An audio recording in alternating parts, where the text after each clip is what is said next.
नमस्कार, आप देख रहे हैं खबरची। मैं हूं अशोक कौशिक। केंद्रीय राज्य मंत्री राव इंद्रजीत सिंह का आज अटेली विधानसभा के गांव करीरा पहुंचने पर ग्रामीणों द्वारा भव्य स्वागत किया गया। अटेली विधानसभा से उनकी पुत्री आरती राव भाजपा प्रत्याशी के रूप में खड़ी हुई हैं। उन्होंने कहा कि आपके अधूरे सपने को मेरे साथ अब आरती राव भी पूरा करेंगी। केंद्रीय मंत्री ने कहा कि 23 सितंबर को बिहाली गांव में मेरे द्वारा दिए गए भाषण में भाजपा के लोगों भीतर घात किए जाने की बात को दुष्प्रचार के रूप में इस्तेमाल किया गया है। वह कटाक्ष मैंने अटेली से निवर्तमान विधायक सीताराम यादव को लेकर नहीं किया था, बल्कि उन लोगों के खिलाफ किया था जो आज भी पार्टी में रहकर पार्टी के साथ भीतरघात कर रहे हैं। उन्होंने कहा कि निवर्तमान विधायक सीताराम यादव पिछले 15 दिनों से मेरे और आरती राव के साथ दिन रात मेहनत कर रहे हैं। उन्होंने बहुत से लोगों को हमारे साथ जोड़ा है और भाजपा को मजबूत किया है।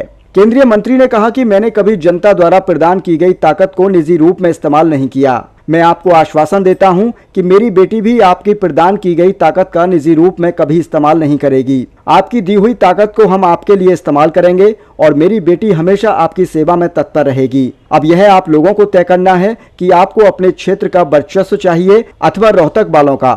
दक्षिणी हरियाणा में भाजपा 2014 और 2019 की तरह तीसरी बार बड़ी ताकत के रूप में जीत करा रही है। उन्होंने उपस्थित जन समुदाय को आगाह किया, यदि आप लोग रोहतक वालों के बहकावे में आ गए तो प्रदेश का सारा पैसा एक बार फिर से रोहतक में ही लगेगा और वहां के लोगों को ही नौकरियों में प्राथमिकता दी जाएगी। उन्होंने उपस्थित लोगों से आह्वान किया कि आप लोग हमेशा सहयोग करो, हम आपके साथ कभी विश्वासघात नहीं करेंगे।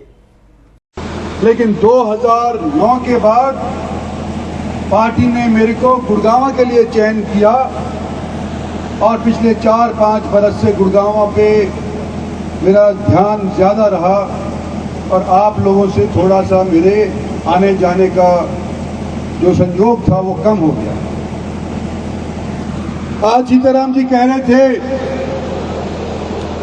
कि जो अधूरे काम हैं वो आरती पूरे करवाएगी। मेरी बेटी को यहाँ पर प्रत्याशी के रूप के अंदर भारतीय जनता पार्टी ने चयन किया, लेकिन मैं आज आपके बीच के अंदर एक बात स्पष्ट करना चाहता हूं कि सीताराम जी पिछले 15 दिन से बिना संकोच के और बिना माथे के ऊपर जरा सी सिलवट के भारतीय जनता पार्टी के लिए और पार्टी के लिए प्रचार करते आए हैं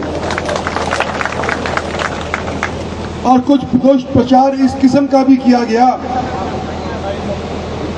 कि शायद मैंने सीताराम जी को एक निशाना बनाया जब मैं भाषण दे रहा था बिहाली के अंदर। तो आज पहली बार मैं यहाँ अटेली हल्के के अंदर आया और मैं ये स्पष्ट कर देना चाहता हूँ कि सीताराम जी मेरा निशाना नहीं थे। निशाना कोई और था और ले इनके ऊपर गई जनता। निशाना तो वो था जो आज के दिन पार्टी के अंदर रहते हुए भी और भीतर घात करने लग रहे। मेरा निशाना उन पर आज भी है, लेकिन कोई यूं ना समझे कि मेरा निशाना सीताराम जी के ऊपर है। और सीताराम जी को मैं यूं कहना चाहता हूं कि सीताराम जी आरती पूरे काम नहीं करवाएगी, जो रह गए हैं वो पूरे काम आप करवाओगे, क्योंकि आप ही आज के दिन हमारे मिलने के तौर के ऊपर कार्यरत रहोगे। आपके सहयोग से अनेक साथी हमारे साथ जुड़े हैं, अनेक साथी आपने लेकर के रामपुरा मिलवाए हैं और वो सारे मिलकर के जब आरती को जिताएंगे तो ना केवल अटेली से, मैं यूं कहता हूं कि दक्षिणी हरियाणा की सभी सीटों के ऊपर आज के दिन भारतीय जनता पार्टी का कमल का परचम लहराएगा।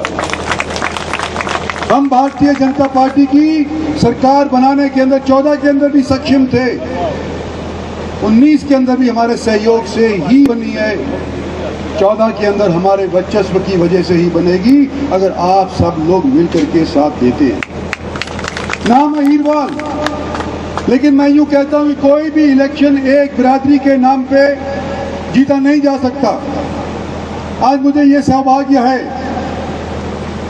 कि 36 बिरादरी ने मुझे गुड़गांव के अंदर, महेंद्रगढ़ के अंदर और जहाँ पर भी मैंने वोट मांगी है, हर एक बिरादरी ने आज के दिन मेरे को अपना सहयोग दिया है, जब भी मैं स्टेज के ऊपर खड़ा होकर के आपके सामने बोलने लग रहा हूँ। आज भी हमारे को भारतीय जनता पार्टी को 36 बिरादरी के सहयोग की आवश्यकता है। हमारी उम्र के लोग, मेरी उम्र के लोग, सीताराम जी की उम्र के लोग, कंवर सिंह जैसे कि लोग, हमारे सूबेदार साहब हैं इनके खड़े, इनके उम्र के लोग थोड़े से कम होते जा रहे हैं। क्यों जी दीवान जी? हमारे को अपने साथियों के बच्चे पोतों के ऊपर आज के दिन अपील करनी पड़ रही है। मैं आपसे कहना चाहता हूं, नौजवानों, आपने बहुत अच्छा प्रोग्राम हमारा करवाया, ट्रैक्टरों के ऊपर हमारे को दाखिल करवाया, मान सम्मान की इज्जत बख्शी, पगड़ी बांधी, मालाएं डाली। हम आज आपके ऋणी उस तौर के ऊपर हैं कि कम से कम इतनी गर्मी के अंदर आप लोगों ने दोबारा, एक बार मेरी आरती बेटी आई थी, आज मैं सीताराम जी दोबारा आए हैं, तो हमारा भी उसी जोश खरोश से आप लोगों ने समर्थन किया। आपका बहुत बहुत शुक्रिया। लेकिन आज समर्थन से मेरी तसल्ली नहीं है, आज इस इज्जत देने से मेरी तसल्ली नहीं है। मुझे आप लोगों की 10 दिन की खून पसीने की मेहनत और चाहिए। जब तक हर एक वोट अपना बक्से के अंदर या बटन से दबा नहीं दिया जाएगा, तब तक मेरी तसल्ली नहीं होगी। और मैं अपनी तरफ से, अपनी पार्टी की तरफ से आप लोगों को यह आश्वस्त कराना चाहता हूं कि आपकी दी हुई ताकत को न पहले मैंने कभी अपने निजी तौर के लिए इस्तेमाल किया है और आने वाले समय के अंदर ना कभी आपकी दी हुई ताकत को मेरी बेटी अपने निजी स्वार्थ के लिए इस्तेमाल करेगी। ये आपके बीच के अंदर 47 साल की राजनीति के बाद, अपने बात के ऊपर खरा उतरने के बाद आपके बीच के अंदर आके के खरे तौर के ऊपर कह रहा हूं कि हर एक साथी को, हर एक वर्ग को, हर एक बिरादरी को, हर एक गांव को, शहर को, मोहल्ले को उसका हक दिलवाने का मेरी तरफ से प्रयास होगा और इंसाफ दिलवाने के लिए इंद्रजीत सिंह आज के दिन भी कार्यरत है। सरपंची के इनाम अभी चुनाव होके चुके हैं, जिला परिषद के, ब्लॉक समिति के चुनाव अभी होकर के चुके हैं। हो सकता है कि थोड़ा विवाद गांव के अंदर सरपंची के दौरान हो गया हो, जिला परिषद के दौरान हो गया हो, पर आज के दिन 5 साल के बाद ही अगला सरपंची का इलेक्शन होगा। आप सरपंची का इलेक्शन के लिए वोट नहीं डाल रहे, आप सरकार बनाने के लिए वोट डाल रहे हैं। और आपने ये फैसला करना होगा कि हमारे इस क्षेत्र का वर्चस्व राजनीति में रहता है कि नहीं रहता, या रोहतक वालों का वर्चस्व आगे वाले समय के अंदर राजनीति के अंदर उपस्थित हो जाएगा।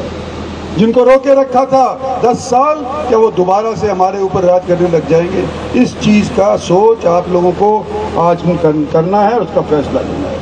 तो लंबी चौड़ी बात नहीं करना चाहता, इतना ही कहना चाहता हूं कि ये इलेक्शन आपका ही उतना महत्वपूर्ण है जैसे मेरा है या मेरे साथियों का महत्वपूर्ण है। आप लोगों के भविष्य के लिए, आने वाली पीढ़ियों के लिए ये महत्वपूर्ण है। तो कृपा करके हमारा सहयोग करो, हम आपके साथ विश्वासघात नहीं करेंगे। धन्यवाद और जय हिंद।